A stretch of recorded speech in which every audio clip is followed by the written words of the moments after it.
All right, Billy Cunningham, the Great American. I want to thank John Barrett again for coming up about an hour ago to pay and take care of the Western and Southern WEBN fireworks to make sure it happens at an undisclosed location.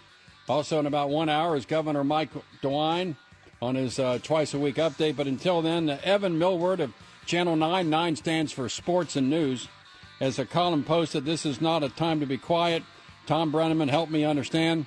Evan Millward, welcome again to the Bill Cunningham Show. And Evan, how are you? Hey, I'm doing pretty well, Willie. All told, I got to tell you, I'm pretty honored to be kind of wedged in between two power players here. So thanks for taking the time to hear me out. I appreciate it. All right, let's talk about you going back in time. Talk about your own journey as a young adult and the difficulties you encountered. Well, I'll tell you, and I don't want this to be too much about me. I had it. As I write in the column, I had it pretty darn easy. I have got very supportive parents. I've had friends who are champions, if anything. I've had it easy, but just because I've had it easy and I have support doesn't mean that I don't get this thrown my way from time to time. It happens, and I write in the column that any gay man I know remembers one or a dozen or 24 times where that word was thrown to us. And I usually call it a drive-by because it seems like the people who use it tend to not want to actually confront you with it. They would much prefer to yell it out a window at you. And so I write about an instance not that long ago that happened to some friends and I downtown, actually. And I remember that one because I remember it more for my reaction to it, and I'm not proud of my reaction to it. I mean, I went out and hauled off and kicked this woman's car, which truly could have ended poorly for me. And I'm not proud of that. So, what I really hope happens here, after what happened, and everyone's up in arms, regardless about it, and this is an opportunity to seize a moment and have a conversation about it. Because I think, as the headline kind of says, if 2020 taught me anything, it's that we're talking a lot, and that's actually really good, and we're talking about a lot of very hard, deep societal things, and it's hard. But we're talking, and that's good. So let's make this a conversation, because I truly don't. I mean, I just want to know why. I'm a reporter. I'm a human. I was just like, what, why, how? Where'd that come from? According to someone who called me this morning, said it was in reference to a clip from Blazing Saddles, the movie, in which Slim Pickens was on the back of a horse talking about the F word and Kansas City.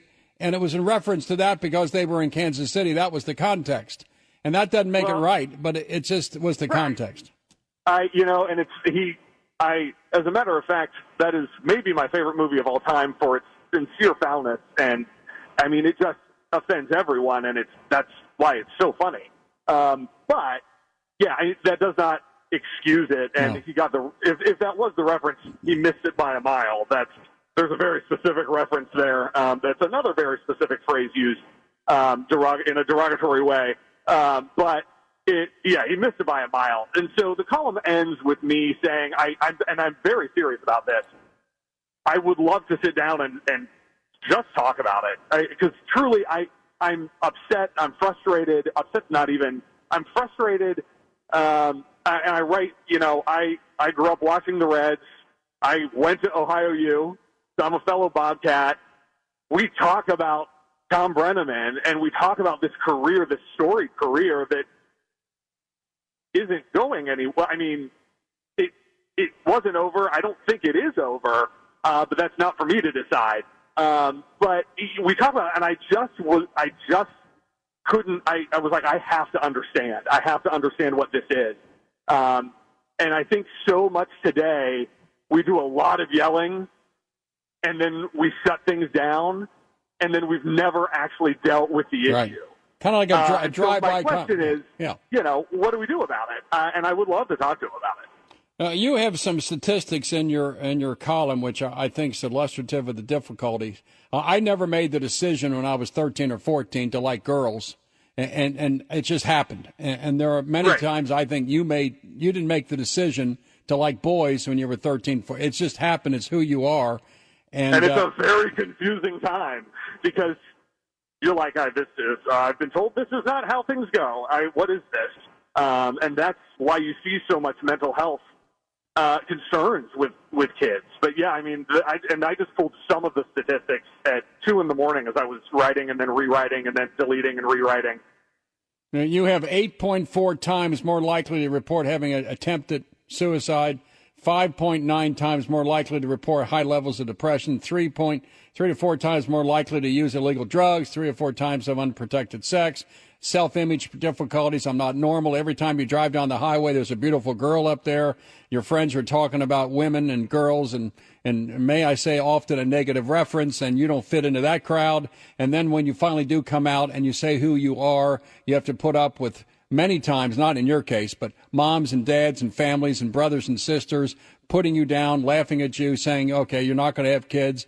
And then also it's as far as beatings and things of that character. And none of it makes any sense because there's the reference this morning to a caller from Scott Sloan that it's a choice to become gay. I never made the choice to be straight. And it just is what it is. So for those who say that God is somehow involved in the decision-making, a caller this morning said that God didn't create homosexuals or lesbians. You have that choice and that God is behind it. We had a guy named Phelps that used to show up at funerals with those terrible signs, what's God hates and using the F word. For those who say that this is something that you choose, what would you say? You know, I grew up in the United Methodist Church, and I was always taught that God don't make no mistakes. And we're all beautiful in his eyes, right? Isn't that what we were taught growing up? And and I truly think we're all put here for a reason, and we all have this manifest destiny, and we might as well make things better before we leave. Isn't that what we're called to do as Christians? And so that's always, and the church wrestling with homosexuality is a whole topic for someone much smarter than me. I can speak to me, and that's about it. But there are so many people who've done so much more work in that front. And all I know is I know who I am. I know who my friends are. And I know that God thinks everyone's beautiful in his eyes. You have in your column, to understand why it is such an ugly slur, you need to understand its violent origins. A search turns up plenty of information and plenty of piles of twigs, a bundle of sticks. By the mid-16th century, those bundles of sticks were used to burn heretics, or as NPR found, quote, fry a faggot, unquote, is what NPR said. And that's where it begins. It began with that. And much like the N-word to an African-American, that's where it began. When I read that, I said, I'm stupid about many things. I had no idea that was the origins of the word. And you go on to say, later it would be used to degrade women. Now it morphs in the 1800s, 1900s, into a way to emasculate a non-heterosexual man, meant to put a gay guy down for being weak. Right, and I grew up, and look, every time I typed the word last night, and I know you were just reading from the column, I was like, I hate everything about this. For a long time, I told myself I wasn't going to let that word bother me. It's just a word. But too often, it's just a word means too much. And I'll tell you something, I learn things about LGBTQ history every week. I've got friends who really have made an effort to study this. And so in the last few years in particular, I've been like, I need to understand this more. I need to have better conversations about this. Right. I need to understand where things come from. And that's sort of, at the point last night into this morning that I as I was writing, and that's all I know how to do. Right. I mean, Willie, you and I work with words every day. Right. That I, in essence, wrote it for me, and then started to hear from other people, and a couple of people actually reached out to say that they had never thought of it as anything bad until they heard it in that context fully out of nowhere. And they were like, wow, that really was jarring. And they have life experiences or have family members with life experiences that are tragic. And they were like, I'm mad, but I'm sad, but I don't know how to feel about this. And that's when I was like, maybe if my bosses agree, and to their credit, and I know they're listening, to their credit, I sent it to them at like 4 a.m. And by the time I woke up, they said, multiple of them, I sent just to a few of people who I was like, give me some feedback. Is this oh, should we do this? And across the board, everyone said, yeah, I think this needs to start the conversation. And again, I just think at this point, we've done a lot of yelling about everything in 2020. Yeah. Let's just talk about it. Been a tough year. You have a posting, quote, "Don't tell me you haven't said things you regret." So the argument is, I hear it all the time. Kobe Bryant in 2011 called an NBA official the F word, and he got a technical foul. And music, whatever it might be. But tell me, how do you respond to those who say, but for the grace of God, there goes I, and that you've said things, I've said things, other people have said things they wish they hadn't have said. I don't think I've said that word. I don't think I've said the N word, but I've said things that piss people off all the time. How come this word is more hurtful, more damaging than referring to a woman's genitalia or some other reference that is somehow less striking to a gay man? To use the F word with a gay man is like using the N word to a black guy. You just can't do it. And some have said the inflection in Tom Brenneman's voice it seemed more harmful. Explain that. I hear that. That's part of why I just want to understand more. I need to know the context. I need to know what this is. I don't like trying to compare terrible words because you can't. But, there before the grace of God go I write in the column about, I've been in TV for very close to 10 years, commercial television for very close to 10 years. And I have said my fair share of dumb things, even though we all know, a mic can always be hot at any time. It's, sometimes we get complacent, whatever, but I've never said anything quite like that. I've said some stupid, silly things. I've swore. We try and check ourselves whether it's out of the live shot or in the studio. I write about an experience. I got suspended for a day from Channel 9 because I was making fun of a promo once, and someone somewhere mispunched something, and it went out over one of our sub-channels at a really inopportune time. Oops. So I fully understand where Tom Brenneman is coming from. Oops. I fully understand how that is really out of your control, awful timing. What I need to understand is why we were talking about this and why that word came out as if it was nothing. And that's really, I think we are much more productive when we can sit down and talk about it and then say, okay, what do we do about this? I would love to sit down with Tom and talk about it, and then I would love to hand off and have him hear some other experiences because, again, mine is relatively easy and right. And it's been, I can joke about things, but there are people who I really need him to meet. There are moms and dads, husbands and wives that had children who came out gay who felt as if, at least in my generation, not yours, that their son or daughter had died. It's over with. You're not going to be part of our family anymore. I don't have any of those personal experiences. I'm told that you can't come to Thanksgiving. You're hereby ostracized as if you've committed some horrible crime by being who you are.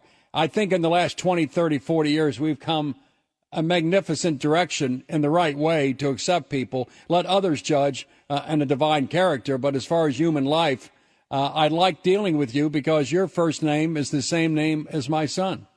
And I've always liked Evan Millward because my son is named Evan. And so I feel attracted to people like that. And it's a strong name. My wife picked it. I like the name. And you end up by saying in your Twitter posting about how disappointed, how hurt you are from one broadcaster and one Ohio Bobcat to another. I'm disappointed. I feel a bit betrayed. I'm sad again. And I just want to try to understand.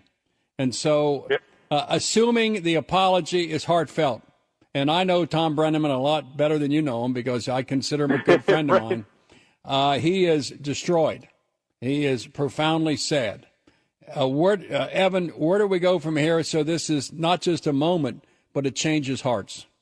I think it starts by talking, and I want Tom to listen more than he talks, and then I want to know. I want to know why. I want to know how, and then I want him to understand. And then, I want to know where we go from here. And he may have ideas. And you know what? Whenever we're allowed to have parades again, I would love to walk next to Tom Brenneman in a pride parade and have him talk to some folks. There's some really amazing families out there and some really amazing parents who just could not be bigger supporters and allies. I would love for Tom Brennaman to become an ally. And not just a passive ally, but one who is active, who the next time that word gets said, whether it's in Great American Ballpark or in the Fox Sports Ohio studios, that Tom says, but why is that funny to you? Yeah, kind of like the N-word. I don't hear it anymore. Why is that funny to you? Yeah. I've said that twice in the last 15 or 20 years. Some of my compatriots used the N-word, and I said, hey, I'll say to them, let's not do that. Let's not do that. Don't go there. And I haven't heard that word among my groups, but if somebody would say that word in my group, I would say to them, hey, let's not use that. That's not good. And if someone like that stands up, it has more impact. May I say someone like you, because if it's a friend saying it, then it's different. Someone who's not that, you say, we don't do that. And you got to change hearts one by one. It can't be done. And then the best way to do it is to do it as human to human, person to person. If that doesn't work, I guess you move on to yelling. But I've always felt like we change more hearts when we understand how they beat. And so I got to know where people are coming from, and we go from there. Would you mind if I gave Tom your cell phone number? Absolutely not. You've got my number. All right, Evan Millward of Channel 9, thank you for coming on the Bill Cunningham Show. Thank you. I appreciate you having me on, Bill. Have a good one. 9 stands for news. Thank you very much. All right, let's continue with more.